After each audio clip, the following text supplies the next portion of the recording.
اب یہ اگلی آیت، دو آیات 101 اور 102 یہ اتنی اہمیت کی حامل ہیں کہ اس پہ آلریڈی میں نے بڑی تفصیلی گفتگو اپنی ایک مجلس میں کی تھی، جو یوٹیوب کے اوپر مختلف لوگوں نے اسے اپلوڈ کیا ہے۔ علماء سے سوال کرنا حرام،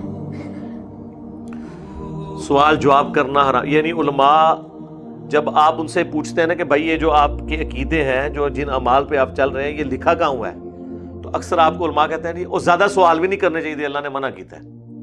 وہ آیت یہ لیتے ہیں، حالانکہ اس آیت کا ان کے ساتھ لینا دینا ہی کوئی نہیں ہے۔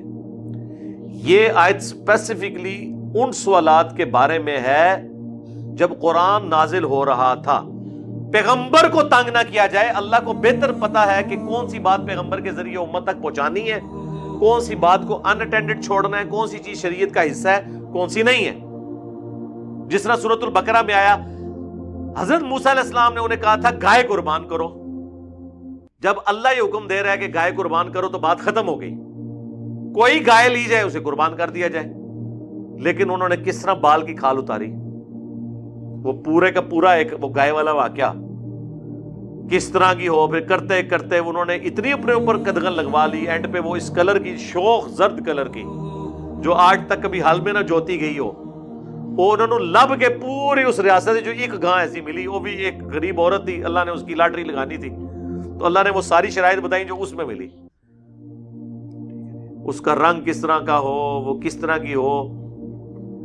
تو اس طرح کے سوالات پیغمبر سے کرنا یہ حرام ہے۔ صحیح مسلم میں حدیث ہے، نبی علیہ السلام نے فرمایا تم پہ حج فرض ہو گیا۔ جب اللہ کے نبی یہ فرما رہے ہیں تو آگے اس کی ایکسپلینیشن خود ہی کریں گے نا۔ ایک بندہ کھڑا ہو گیا، یا رسول اللہ ہر سال؟ ایسے میں کیوں منع کرتا ہوں، میری اکثر ویڈیوز میں ہوتا ہے کہ اگر کسی کے کوئی ذہن میں سوال ہو تو اینڈ پہ کرے گا، اس لیے کہ گفتگو کا ٹیمپو ٹوٹ جاتا ہے۔ ظاہر ہے آپ رٹی رٹائی بات تو نہیں کر رہے، ہر چیز ذہن میں رکھ کے، اس لیے میں تفصیلی گفتگو کرتا ہوں۔ اب پیغمبر کے کیس میں تو اللہ پیچھے کھڑا ہے، اللہ کو پتا ہے میں نے بات کی سمجھانی۔ نبی علیہ السلام خاموش ہو گئے۔ پھر آپ علیہ السلام تھوڑی دیر بعد آپ نے فرمایا اس طرح سوال نہ کیا کرو، بس میں جتنا بتاؤں نا اس کو اس طرح لو، جو ضروری ہوگا میں بتا دوں گا۔ اگر میری زبان سے اس وقت ہاں نکل جاتا تو تم پہ ہر سال حج فرض ہو جاتا۔ ہاں اب زندگی میں ایک دفعہ ہے، ٹھیک ہے نا۔ ظاہر پیغمبروں، اسی طریقے سے بخاری مسلم میں آتا ہے کہ نبی علیہ السلام کو انہوں نے چونکہ اللہ کے ساتھ تعلق ہے تو وہ اس طرح یعنی ان سے پریڈکشن کروایا کرتے تھے۔ بخاری مسلم میں آیا کہ نبی علیہ السلام کو انہوں نے بڑا تنگ کیا علم کے والے سے، نبی علیہ السلام ممبر پہ چڑھ گئے، آپ علیہ السلام نے خطبہ دیا اور آپ نے فرمایا جب تک میں ممبر پہ کھڑا ہوں نا، اب اللہ تعالیٰ آپ کے پیچھے کھڑا ہے، ظاہر ہے بخاری مسلم میں آتا ہے نا کہ جب تک میں یہاں پہ کھڑا ہوں تم بیت المقدس کے بارے میں جو کچھ مجھ سے پوچھو کہ میں بتاؤں گا، کیونکہ مشرکین عرب نے حضور کے اس سفر معراج پہ اعتراض کیا تو اللہ نے بیت المقدس بخاری مسلم میں آتا ہے آپ کے سامنے کر دیا، اور آپ فرمایا جب تک میں یہاں کھڑا ہوں میں تمہیں ایک ایک چیز بتاؤں گا، کس رنگ کے دروازے ہیں، کتنے دروازے ہیں، جو کچھ بھی پوچھ رہے ہیں۔ اب ممبر پہ حضور چڑھے اور اللہ کی وحی کی تائید تھی، کہا میں جب تک ممبر پہ ہوں نا ہوں پوچھ لو جو کچھ پوچھ رہے ہیں۔ ایک صحابی نے کہا کہ میرا باپ کون ہے، ان کے نسب میں تان کیا جاتا تھا، آپ نے فرمایا تیرا باپ فلاں ہے، شکر ہے وہ وہی تھا جو ان کے بارے میں مشہور تھا کہ یہی باپ ہے۔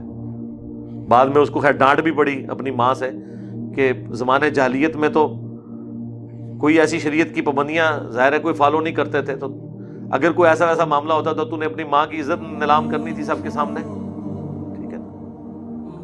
تو اس طرح مختلف سوال ہوئے تو اس وقت پھر حضرت عمر کو نظر آ گیا کہ یہ معاملہ گڑبڑ ہو رہا ہے، تو وہ حضور کے سامنے جو ہے نا وہ عاجزی سے تشہد کی حالت میں بیٹھ کے کہتے ہیں رضیت باللہ ربا وبالاسلام دینا وبمحمد نبیا، ہم اللہ کے رب ہونے پر، اسلام کے دین ہونے پر، محمد کے پیغمبر ہونے پر راضی ہیں یا رسول اللہ۔ اور وہ صحابہ کہتے ہیں سارے دھاڑے مار کے لوگ رو رہے تھے جو صحابہ تھے، ان کو پتہ چل کے بھی حضور اس وقت غصے میں ہے، اس وقت کوئی بھی اللہ کی طرف سے کوئی سختی آ سکتی تھی۔ تو اس طرح کے سوالات کرنا جس میں مستقبل کی خبریں پتہ کروائی جائیں، یہ پیغمبر ان کاموں کے لیے نہیں آتا۔ پیغمبر دنیا میں ہدایت کا امام ہے، اور پیغمبر نے کون سی چیز آپ کو بتانی ہے اس کا ڈیسیژن آپ نے نہیں کرنا، پیغمبر نے خود کرنا ہے۔ ہاں اس میں کوئی بات سمجھ نہیں وہ آپ پوچھ سکتے ہیں، لیکن بیچ میں ایک دم لچ ڈال دینا، یہ بات کی کھال اتارنا،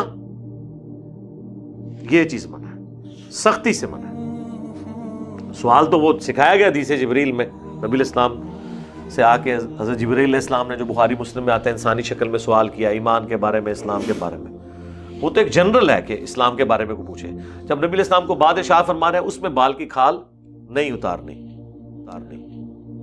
تو یہ اس کانٹیکسٹ میں آیا تھا، یا ایھا الذین آمنوا، اے اہل ایمان، لا تسألوا عن اشیاء ان تبد لکم تسؤکم، ایسے سوالات ہمارے پیغمبر سے مت کرو کہ اگر تم پہ ظاہر کر دیے جائیں تو تمہیں برے لگے۔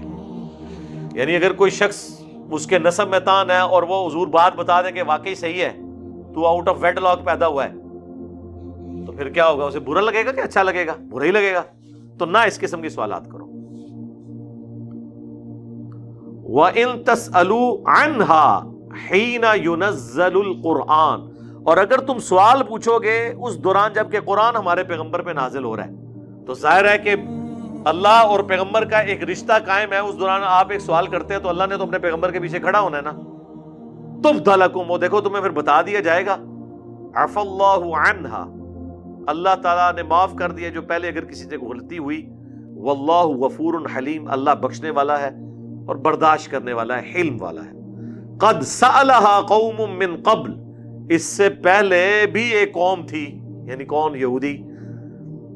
من قبلکم، تم سے پہلے بھی، وہ بھی سوال پوچھا کرتے تھے بہت زیادہ۔ ثم اصبحوا بها کافرین، اس کے بعد وہ کافر ہو گئے احکامات کا انکار کرنے کے بعد۔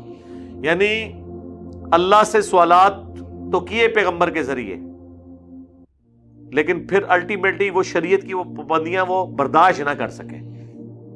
اسی لیے دیکھیں نا اسلام میں اپنے اوپر زیادہ غلو کرنا عبادت کے معاملے میں بھی منع کیا گیا۔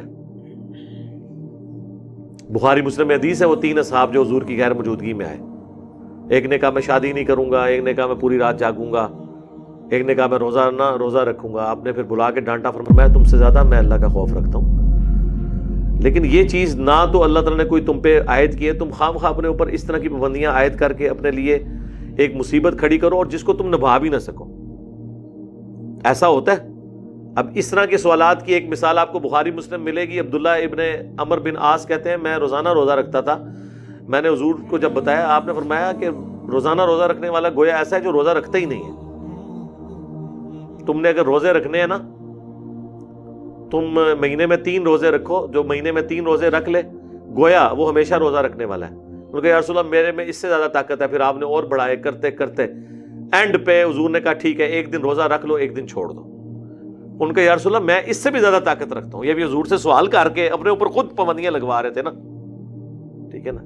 اور وہ اس طرح کی بندی اس لیے لگا رہے تھے کہ جب حضور نے مجھے کہا ہوگا نا تو میں بھی اپنے آپ کو سمجھایا کروں گا کہ منت نبی نے ڈیوٹی لائی تھی، تو 1 دن چھوڑ کے 1 دن روزہ رکھنا ہے تو مجھے استقامت بھی ملی رہے گی۔ جس طرح لوگ کہتے ہیں نا جناب اے منو بال پینٹ فلانے نے دیتا تو میں فلانے کو گیا سا لے کے آیا، وہ بڑا سنبھال کے لوگ رکھتے ہیں، تو میں بھی اپنے اوپر بندیاں لگوا لوں اس طرح کی تاکہ میں اپنے آپ کو قائل کر سکوں کہ بھئی میں نے تو حضور سے عہد کیا ہوا ہے، کہیں میں ڈھیلا بھی پڑھنے لگوں نا تو میں کہوں میں تو حضور نے عہد کی تھی اسی میں 1 دن چھوڑ کے 1 دن روزہ رکھاں گا۔ جس طرح عثمان کہتے ہیں جب سے دایاں ہاتھ حضور کے ہاتھوں میں دیا میں نے اپنی شرمگاہ کو یہ ہاتھ نہیں لگایا، ٹھیک ہے، کہ بھئی یہ میں نے حضور کے ہاتھوں میں آتی ہے، ٹھیک ہے۔ تو اب وہ کہتے ہیں، پھر وہ بخاری مسلم میں آتا ہے، کہتے ہیں میں اب بوڑھا ہو چکا ہوں، اب مجھ سے روزے نہیں اس طرح رکھے جاتے، کاش اس وقت میں حضور کی رخصت سے فائدہ اٹھا لیتا، یعنی 3 روزے لی، ٹھیک ہے نا۔ لیکن انہوں نے اپنے میں جبر پھر کیا ہوا تھا کہ میں اب حضور سے کمٹمنٹ کر بیٹھوں گا، 1 دن روزہ رکھاں گا 1 دن نہیں رکھاں گا، تو کتنا عرصہ ڈائٹنگ چلا سکتے تھے وہ؟ الٹیمیٹلی کبھی نہ کبھی تو ڈائٹنگ ختم کرنی پڑتی ہے۔ تو وہی ہوا، پھر ان کے لیے مشکل ہو گئی۔ تو اس لیے شریعت کی پابندیوں سے ہم تو آپ کو اس سے بھی آسان بات بتاتے ہیں۔ صحیح مسلم میں حدیث ہے، جس نے رمضان کے، بلکہ صرف مسلم میں نہیں ہے، بخاری کو چھوڑ کے باقی 5 کتابوں میں ہے، مسلم، ترمذی، ابو داؤد، نسائی، ابن ماجہ، مشکات میں بھی، جس نے رمضان کے روزے رکھے اس کے بعد شوال کے 6 روزے رکھ لیے، وہ گویا کہ ایسا ہے کہ وہ ہمیشہ روزہ رکھنے والا ہے، اسے بھی پورے سال کے روزوں کا ثواب ہے۔ ہر سال 6 روزے رکھ لے شوال میں، چاہے رمضان کے فوراً بعد رکھ لے، چاہے وہ وقفے سے رکھ لے، جس طریقے سے مرضی. اس مہینے میں آپ نے 6 بعض کہتے ہیں جی وہ جی ایک فوراً رکھ لو باقی پھر کرو, جس ٹائم مرضی رکھیں. ساتھ رکھنے سے فائدہ ہوتا ہے, روٹین بنی ہوتی ہے. تو یہ بھی آسان نہیں ہے. فجر سے لے کے اشراق تک مسجد میں بیٹھنا مشکل کام ہے. اور صحیح مسلم میں حدیث ہے, نبی علیہ السلام کی بیوی سیدہ جویریہ بیٹھی رہی فجر پڑھ کے. نبی علیہ السلام فجر پڑھانے کے لیے گئے تو دیکھا کہ وہ گھر میں ہی نماز پڑھ رہی تھی. ظاہر عورتوں کے لیے جماعت نہیں ہے. آپ سورج نکلنے کے بعد اتنی دیر کے بعد گھر واپس آئے تو ابھی تک مصلی پہ بیٹھی ہوئی ہے. آپ فرمایا تو صبح سے بیٹھی ہوئی ہے یا رسول اللہ؟ فرمایا میں ابھی آ کر میں نے 4 کلمات 3 دفعہ کہے اور اس سے زیادہ ثواب مجھے ملا ہے جو تو صبح سے ابھی تک بیٹھی ہوئی ہے. سبحان اللہ و بحمدہ عدد خلقہ ورضا نفسہ وزنۃ عرشہ ومداد کلماتہ, جو ہمارے صبح شام کے اذکار میں نے ڈالا ہوا ہے. تو عمل مختصر اور فائدے زیادہ. یہ دیکھیں, کہتے ہیں لوگ کہتے ہیں شریعت کا علم حاصل کریں گے تو مشکل پڑ جاتی ہے. میں کہتا ہوں نہیں, شریعت کا علم حاصل کریں تو آپ کو ایسے شارٹ کٹس, جس طرح آپ کمپیوٹر کی فیلڈ کے لوگ سمجھ سکتے ہیں. کاپی پیسٹ کی جو کمانڈ ہے یہ کتنی بڑی نعمت ہے. اگر آپ کو ہر دفعہ وہ چیز ٹائپ کرنی پڑے تو کتنا مشکل ہے. تو اب اگر کسی نے صرف ٹائپنگ سیکھی ہے اور اسے یہ نہیں پتا کہ کاپی پیسٹ بھی ایک ہوتی ہے اور ایک کمانڈ سپیل چیک کی بھی ہوتی ہے. اب تو آٹو سپیل چیک آ گیا نا. جس زمانوں میں ہم نے کمپیوٹر سیکھا تھا نا اس میں سپیل چیک اپلائی کرنا پڑتا تھا. ڈاس میں, یہ تو اب ایم ایس آفس میں تو آٹومیٹکلی ریڈ لائن نیچے آ جاتی ہے اور وہ ٹھیک کر دیتا ہے. تو اس وقت کاپی پیسٹ کی کمانڈ آپ کو تو اندازہ نہیں ہے. ہماری میکینیکل انجینئرنگ میں تو اتنی مشکل ڈرائنگز تھی, ان میں تو کاپی پیسٹ کے بغیر آپ ڈرائنگ, 1 دن کی ڈرائنگ 1 مہینے میں بنے گی. لیکن کاپی پیسٹ کی ایسے فوراً ایون اس کا مرر امیج بھی بن جاتا ہے. اگر ایک چیز اس طرح کی ایک طرف دکھ رہی ہے دوسری طرف اس طرح, وہ ایک مرر کی کمانڈ دیں وہ یوں ہو جاتی ہے. لیکن وہ دوبارہ وہ ساری بنانی پڑے تو کتنا ٹائم لگتا ہے. تو یہ کاپی پیسٹ کی جو ہے آپشن, یہ ایک علم میں اضافہ ہے نا آپ کے. اس کی وجہ سے آپ کے لیے کمپیوٹر کا استعمال آسان. ایک یہ ہے کہ آپ خود ڈھونڈیں کہ فلاں چیز کہاں پڑی ہے, اور اگر آپ کو کنٹرول ایف کا پتا ہو, کنٹرول ایف یا سرچ میں جا کے آپ وہ لفظ لکھیں اور وہ چیز سی ڈرائیو میں پڑی ہے, ڈی میں, ای میں, کدھر کونے میں پڑی ہے, اینج کر کے نا. بزرگان دین دی محنتاں نو سلام ہے جنہوں نے کمپیوٹر بنایا ہے, جڑے رحمت اللہ علیہ نے رحمت اللہ علیہ نے بنایا نہیں تو وہ سامنے آ جاتی ہے. تو یہ علم حاصل کرنے سے آپ کمپیوٹر استعمال کرنا آسان ہو گیا آپ کے لیے. آئیکنز کا یوز کمپیوٹر کو آسان کر دیتا ہے. اس طرح دین میں بھی آپ جتنا علم حاصل کریں گے آپ کے لیے دین آسان ہو جائے گا. کتنے لوگ ہیں جو کہتے ہیں ہم نماز ہی پڑھنی مشکل ہوتی تھی, عشاء کی 17 پڑھنی پڑتی تھی. اب ان کو پتا چلا بھائی 24 گھنٹے میں 17 ہیں. سنتیں جو ہے وہ پڑھ لے, ثواب ہے, نہیں پڑھتے تو کوئی گرفت نہیں ہے. اور کہیں پہ مجبوری بھی ہے, نمازیں جمع کر لیں تو وہ بھی مسئلہ ختم. وہ کہتے ہیں نہیں نماز تو اب آسان ہوگی, لگتا ہے زندگی کا حصہ بن گئی ہے. بس جب آپ کو نماز لگے نا آپ کی زندگی کا حصہ بن چکی ہے اور آپ کو اس کے پڑھنے میں کوئی تردد نہیں ہے, تو سمجھ لیں یہ فطرت کے اوپر آپ آ چکے ہیں. اور جو نماز پڑھتے ہوئے آپ کو خوف, تو آپ عشاء پڑھنے جب منفی جاتے ہیں ذرا ان سے پوچھیں ان کے دماغ میں کیا ہوتا ہے. اینی موٹی عشاء انہوں نے سیر ہوتے ہوتی ہے. اسی واسطے 5 منٹ 4 فرض مکا کے پرے کرتے ہیں. تو انہوں نے کتنے 15-20 منٹ یا آدھا گھنٹے دی پڑھ کے قرآن سننا ہے. جن کو یہ ٹینشن ہے کہ اس تو بعد 2 سنتا, پھر 2 نفل, پھر 3 وتر, پھر 2 نفل پڑھتے ہیں. تو جڑے زیادہ ویلے نے وہ پہلے بھی جا کے وضو کر کے 4 رکعتوں بھی پڑھن گے. آپ پڑھیں جتنی مرضی, ہمیں اس سے کوئی اعتراض نہیں ہے. لیکن اس کو دین بنا کے اس حوالے سے تو نہ پیش کریں کہ یہ کمپلسری ہے, آپشنل ہے. اللہ تعالیٰ سے دعا, جو حق بات میں نے کہی اللہ تعالیٰ ہمارے دلوں میں راسخ فرمائے. اگر جس بات میں میرے منہ سے کوئی غلط بات نکل گئی اللہ تعالیٰ معاف کر دے. ہمیں کتاب و سنت کی تعلیمات پر عمل کر کے دوسرے بھائیوں تک پہنچانے کی توفیق عطا فرمائے. سبحانک اللہم و بحمدک, اشہد ان لا الہ الا انت, استغفرک و اتوب الیک, وما علینا الا البلاغ المبین. جزاکم اللہ خیرا.